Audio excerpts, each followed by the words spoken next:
qualidade da democracia, por José Álvaro Moisés.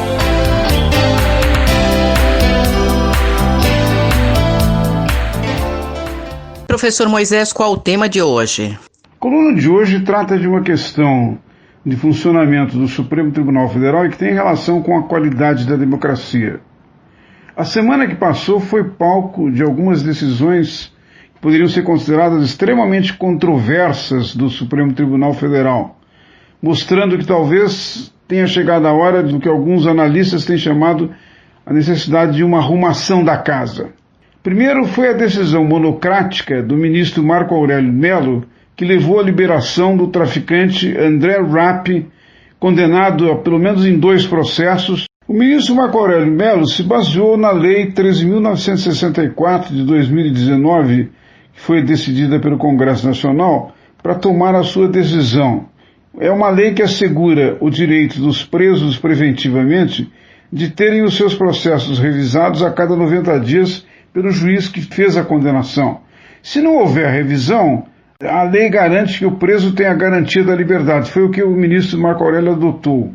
Ocorre, no entanto, que o novo presidente do Supremo Tribunal Federal, o ministro Luiz Fux, desfez a decisão de Marco Aurélio de Mello, baseado no conceito constitucional de que a garantia da ordem pública está em primeiro lugar. E como, no caso, André do Rep representa um perigo para a ordem pública, a decisão teria que ser desfeita.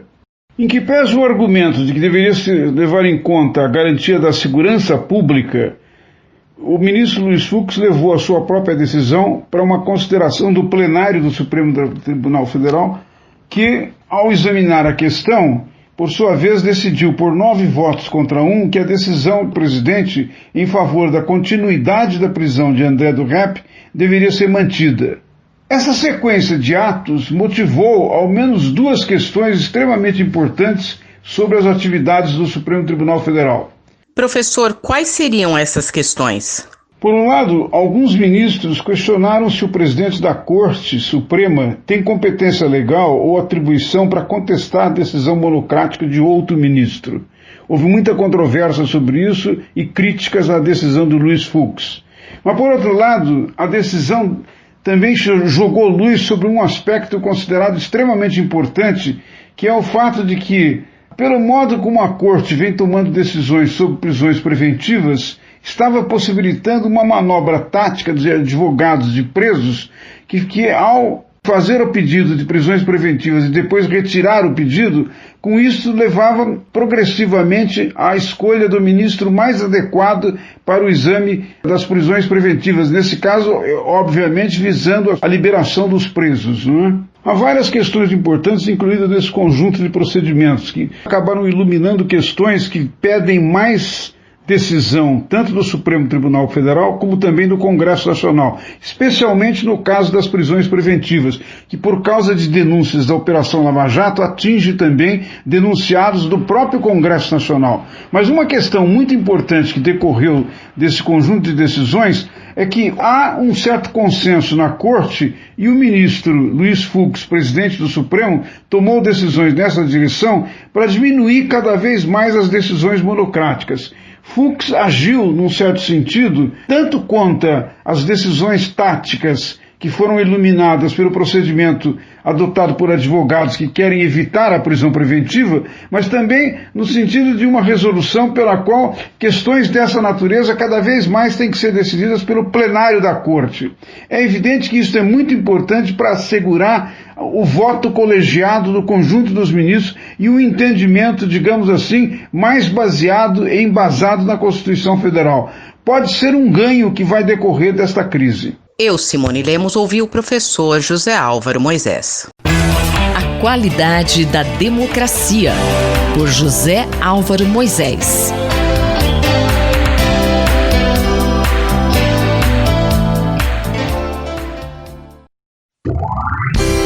Diplomacia e interesse nacional, pelo embaixador Rubens Barbosa. Você é sempre bem-vindo ao nosso Diplomacia e Interesse Nacional. Tema de hoje, a nova desordem global. Embaixador, As perspectivas são de muita incerteza em relação aos efeitos da pandemia.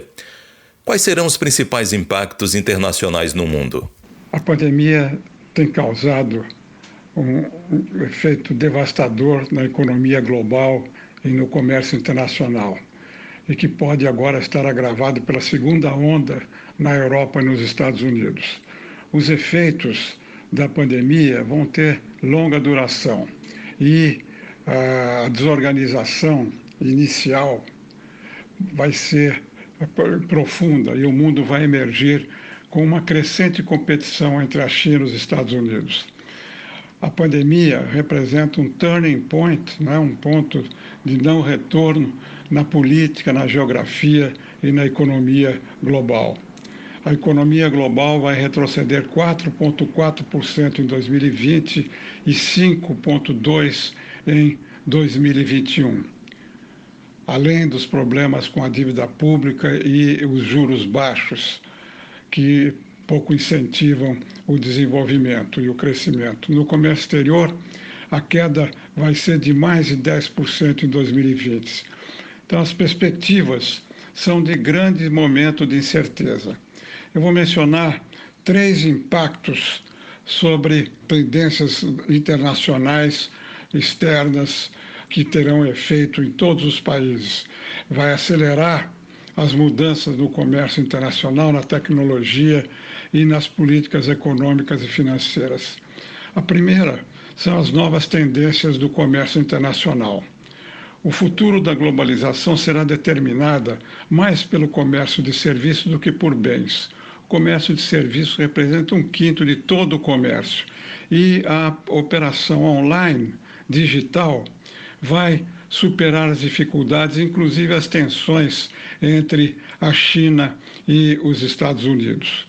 Haverá uma tendência de diversificação das cadeias produtivas com a nacionalização da produção de produtos considerados estratégicos, sobretudo na área de saúde, produtos farmacêuticos. Já estamos vendo isso com pronunciamentos sobre soberania da França nos Estados Unidos. O protecionismo começa a avançar também por intervenção dos governos. Só em 2020 tivemos mais de 120 restrições. A segunda são as perspectivas para a OMC.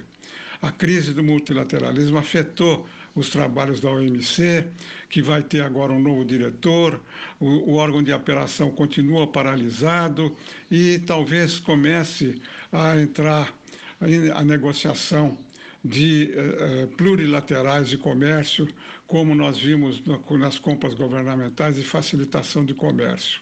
A OMC começa agora a discutir a questão da economia de mercado com propostas do Japão, dos Estados Unidos e do Brasil.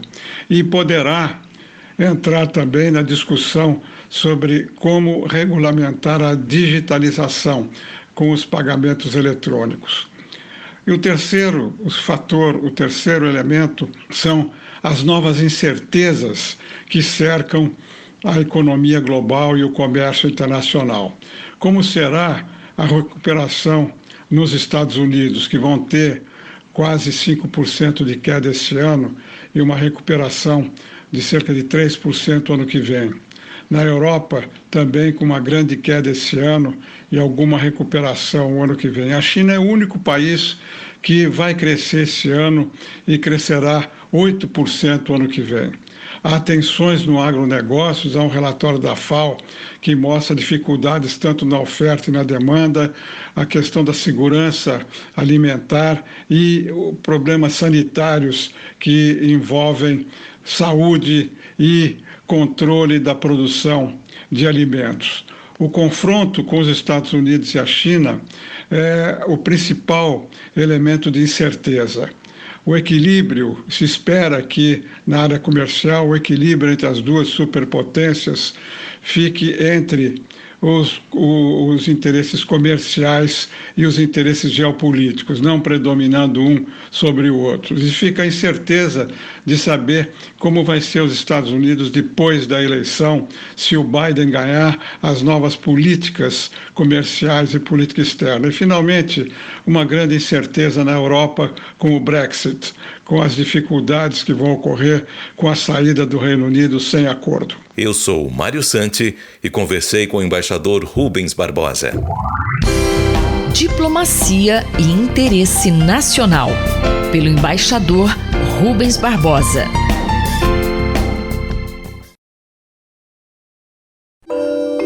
Minuto do Cérebro, por Otávio Pontes Neto. Professor, pacientes com AVC podem ter problema com a função sexual? Sexualidade é uma parte muito importante da nossa vida, né? E a disfunção sexual, ela pode afetar até mais de 50% dos pacientes que sobrevivem a um acidente vascular cerebral. Infelizmente, pouca atenção tem sido dedicada a esse problema tão importante e frequente nos pacientes com acidente vascular cerebral. Um artigo de revisão recente, publicado na revista Stroke, só identificou 3 ensaios clínicos randomizados com um total de 212 pacientes, avaliando estratégias terapêuticas para esse problema. O estudo mostrou possíveis tratamentos para esse problema? Entre os tratamentos testados estão o uso de inibidores de recaptação da serotonina, como a sertralina, para pacientes com ejaculação precoce e o uso de fisioterapia para fortalecimento da musculatura pélvica. Em geral, esses ensaios clínicos foram de baixa qualidade e incluíram um número pequeno de participantes, o que impede que a gente chegue a conclusões mais robustas de como manejar a disfunção sexual nos pacientes com acidente vascular cerebral. Nesse contexto, é fundamental que o médico faça uma investigação adequada da presença desses sintomas de disfunção sexual nos pacientes com AVC, e mais investimento é necessário para que pesquisas científicas bem elaboradas possam testar de forma adequada as diferentes estratégias terapêuticas para esses pacientes. Acabamos de ouvir o professor Otávio Pontes Neto, da Faculdade de Medicina da USP em Ribeirão Preto. Rosimeire Talamone para a Rádio USP. Minuto do Cérebro, por Otávio Pontes Neto.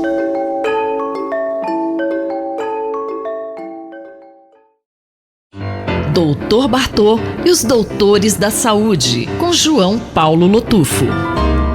Dr. Lotufo, o Comitê para a Regulação do Álcool está propondo soluções para controle social do uso de bebidas alcoólicas?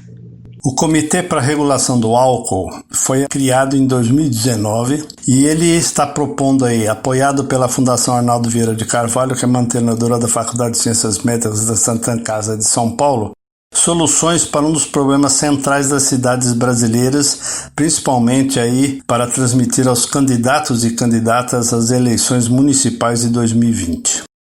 Eles dizem o seguinte: considerando-se que experiências nacionais e internacionais exitosas, estimuladas pela Organização Mundial de Saúde, mostram que é possível um controle social do uso de bebidas alcoólicas que reduza o seu impacto nocivo sobre toda a sociedade, e sendo o Brasil experiências exitosas aqui no controle do tabagismo, então eles propõem várias medidas que eu cito a seguir.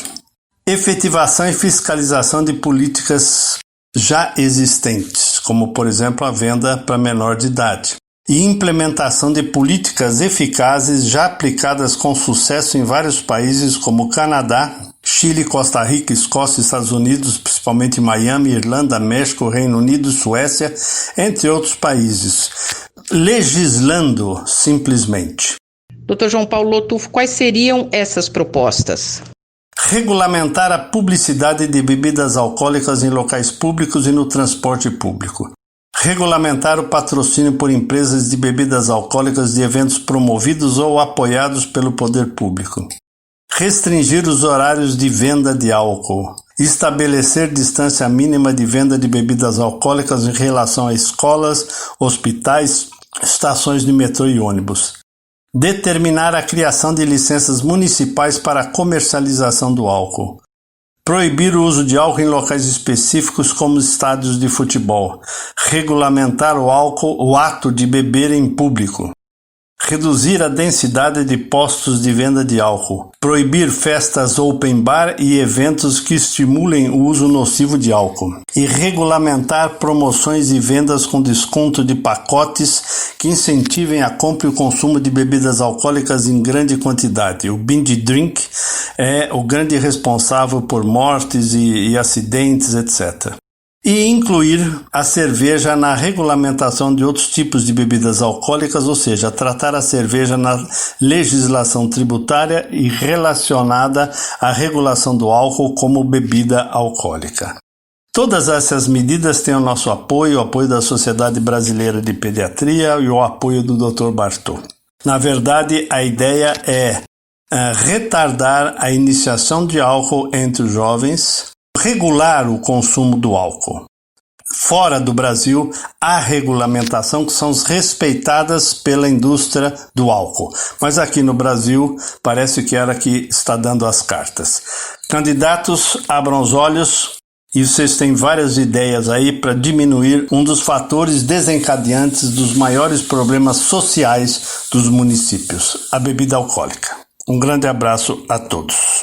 Eu, Simone Lemos, ouvi o Dr. João Paulo Lotufo, pediatra da Universidade de São Paulo, responsável pelo projeto Dr. Bartô. Dr. Bartô e os Doutores da Saúde, com João Paulo Lotufo. Um olhar sobre o mundo, com Alberto do Amaral Júnior. Professor Alberto do Amaral Júnior, nesta semana o senhor irá falar sobre um caso envolvendo as eleições norte-americanas.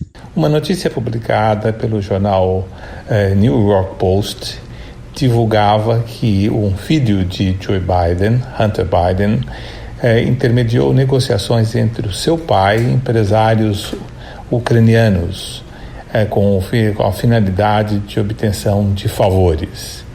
Algumas coisas envolvem esta questão. Primeiro, o jornal New York Post é um jornal antigo, tem cerca de 200 anos. Ele é de propriedade de Humphrey Murdoch, o mesmo proprietário da Fox News, que apoia a candidatura de Donald Trump.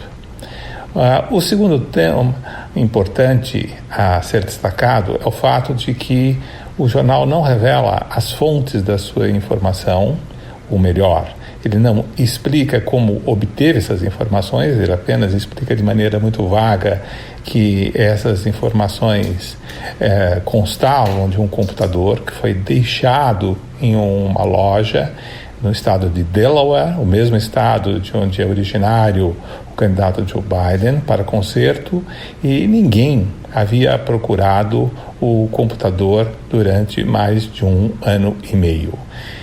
Não há nenhuma confirmação a respeito da veracidade das notícias contidas no disco rígido entregue ao jornal New York Post pelo advogado de Donald Trump, Rudolph Giuliani.